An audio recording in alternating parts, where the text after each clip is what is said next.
para essa prosa aí do Fala Mana, a nossa querida Durica Almeida. A Durica, ela vem lá do Amapá, da rede Fala Manas. Vem cá, Durica, chega junto. Então, a Durica, ela vai falar um pouco para nós sobre os protagonismos femininos e suas propostas para salvar a Amazônia. Eita! Vamos lá, né, Durica? Agora é contigo, mana.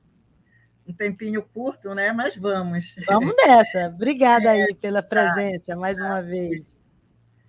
Depois da fala dessas duas poderosas, né? Que elas nem respiram, né? A gente fica sem respirar, né?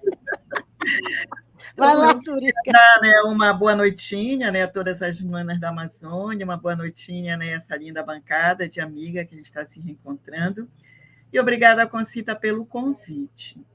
Então, né, hoje é o Dia Mundial do Meio Ambiente, e eu sei muito bem o significado desta data pela minha vivência, né, pela minha experiência, porque eu sou uma mulher, né, de origem amazônica e pesquisadora de origem comunitária.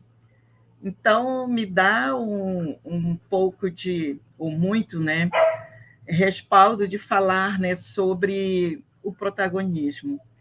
E eu também quero dizer que eu venho de um lugar de pertencimento por origem, que é ser da Amazônia. Então, as minhas observações que eu trago é considerando o meu lugar, né, o meu lugar de fala.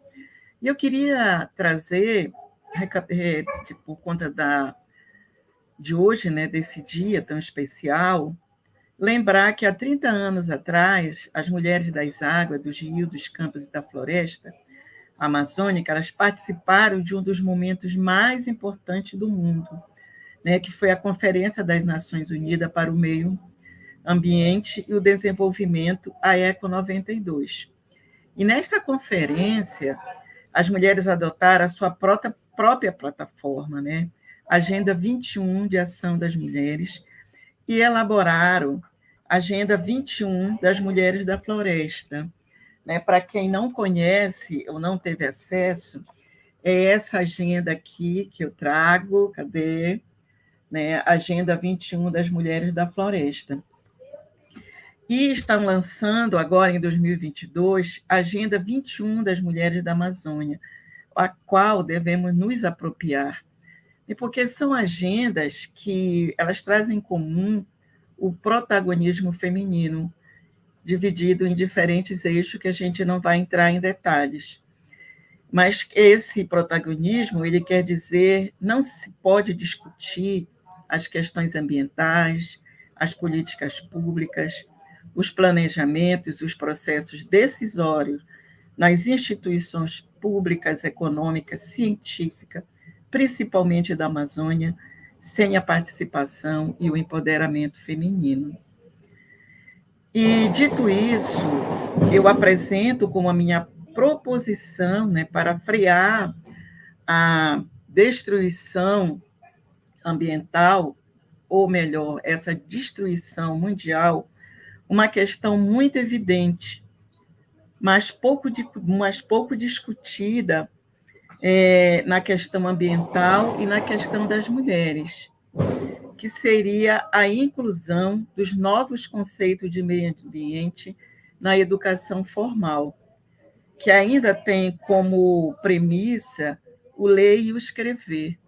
Né? Mesmo a pandemia, ela nos mostrou uma realidade aqui no Amapá, principalmente quando, nos momentos de ajuda humanitária, da grande crescente de mulheres negras das periferias que ainda não tiveram acesso, né, a essa educação formal, ao ler e escrever.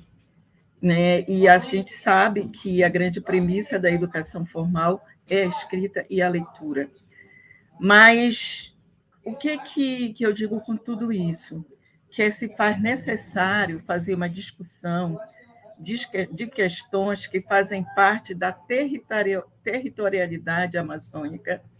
Eu quero dizer, aqui dizem respeito às ações entre o sujeito com a sua natureza.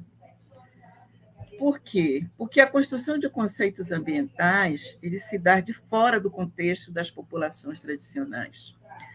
dando a impressão de que somente se discute populações tradicionais as pessoas de fora da Amazônia, né? O que a gente apelida, né, ou que tem o apelido de sudestinos e pesquisadores, enquanto que estes conceitos eles deveriam ser trabalhados dentro do contexto educacional, né, dentro do contexto do currículo escolar.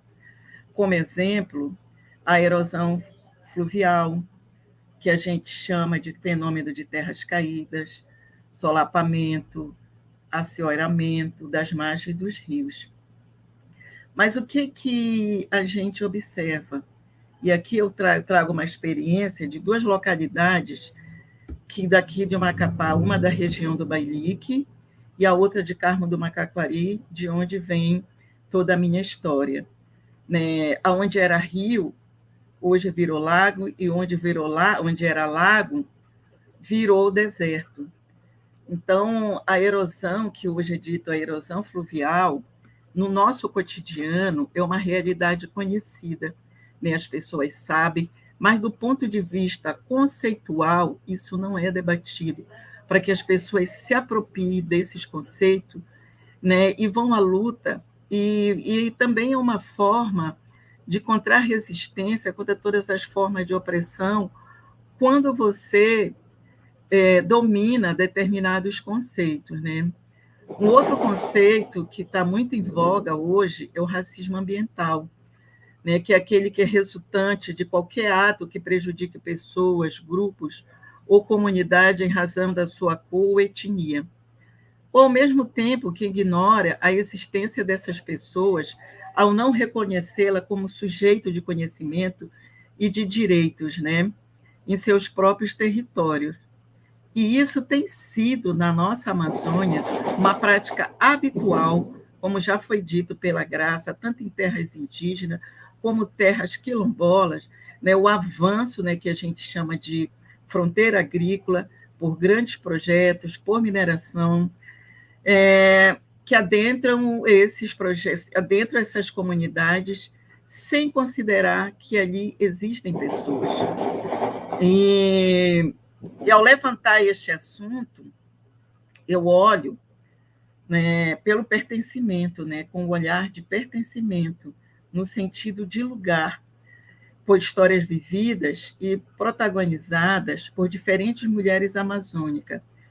Eu olho para conceitos ambientais cunhados, muitas vezes, a partir das nossas territorialidades, a serem debatidos com bastante propriedade, né, e que o seu significado e importância não chega na educação formal da Amazônia com sentimento de apropriação e de pertença. Né? Então, são conceitos que são trabalhados, são conceitos que saem da nossa própria realidade, né? São discutidos, mas que as próprias comunidades tradicionais, né? Os próprios moradores, nós da Amazônia, sequer conhecemos o significado. Eu só trouxe esses dois, mas a gente sabe que existem outros elementos, justiça ambiental, enfim, e que esses conceitos precisam ser apropriados para que a gente possa salvar o mundo. E é essa a minha mensagem.